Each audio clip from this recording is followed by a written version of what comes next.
All right, I am talking to Rafeal Casal and Daveed Diggs of Blindspotting. Thank you guys so much for coming to Dallas and taking some time. I really appreciate it. Thank you. All right, so I know you guys have known each other like forever and a day now and worked together forever and a day now, but I'm wondering, how did you meet Carlos, your director? Like, what were you working on when he first crossed your path? I met Carlos. He was directing videos for my band Clipping.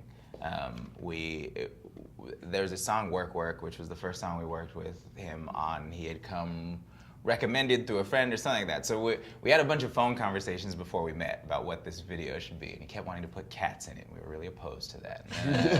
I love a good cat. You know, we're like, we're not gonna have cats on the internet. That's not what we do. There's this whole space for that. We're not in it. And so we compromised with rats, but we show up on the first day of shooting. I've never met this guy before. It was the first day we're shooting in this alley in Beverly Hills, and he's got like a 15-person crew.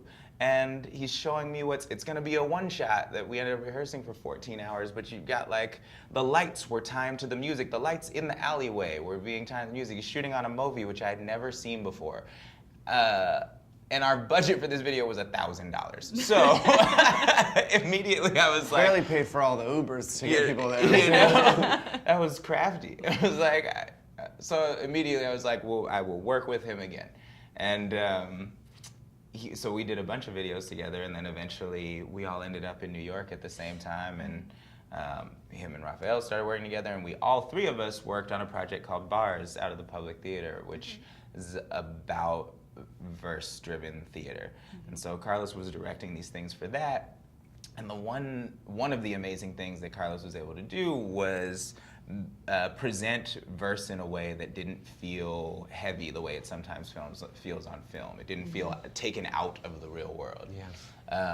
And so when this project finally got greenlit, it seemed like a really logical choice to use this person who we knew could handle that, who we had a very long, this is now, you know, a 6 or so year relationship that we have with this guy. So we had a great shorthand too, in a situation where we weren't gonna have a lot of time. So where I think, you know, a lot of people would have been tempted to work with this is Carlos's first feature, to like work with a more experienced director. For us, it was like, well, we actually know he can do exactly the things that we need him to do, and we don't know anybody else can do that. So. And would do it with us. Yeah. You know, it felt like, Issa Rae says this great thing where she says always like kind of work across, not up or down, but like work with your peers. I think it's just a great moment to go, hey, you know, you've been in the trenches with us, and you know what we're about and what we love. Let's make this thing as a group.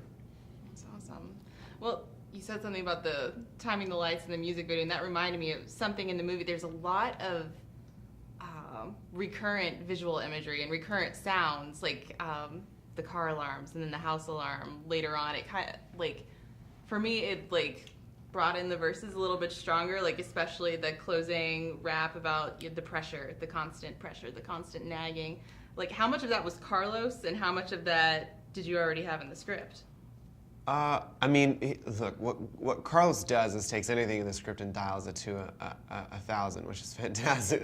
That's he can take anything and sort of and flesh it out and make it into a more concrete theme. The alarms, I think, have been in there conceptually from the beginning. Well, from the beginning of the rewrites this last time around. We even did like scratch versions of. We set that tempo of that alarm months before we started shooting. Yeah, it's in Daveed's ear during that whole scene. The same happens in the courtroom dream. We're wearing an earwig that has a tempo to it.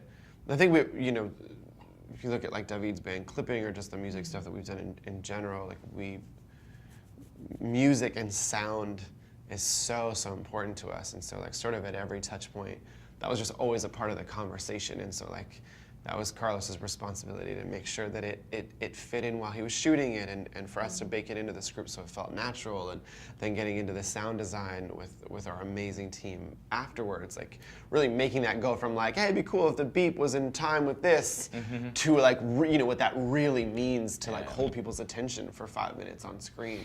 So I think it was just a super collaborative effort of everybody being excited about the idea of sound being, a prominent driving force in these sort of heightened moments or these PTSD moments where Colin is sort of spinning in a way that we wanted people to be able to feel for themselves.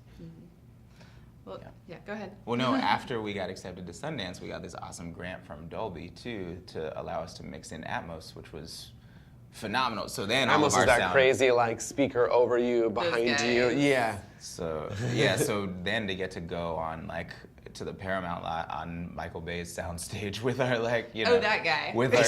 with our sound team and sort of reimagine the sound again in space. You know, we had the conceptual ideas for the sound, but then anyway, maybe this is just what making movies is like, but we'd never done that before. So for us to get to play around with the actual like spatial composition of the score that we were already working on was like such a dream come true. So great.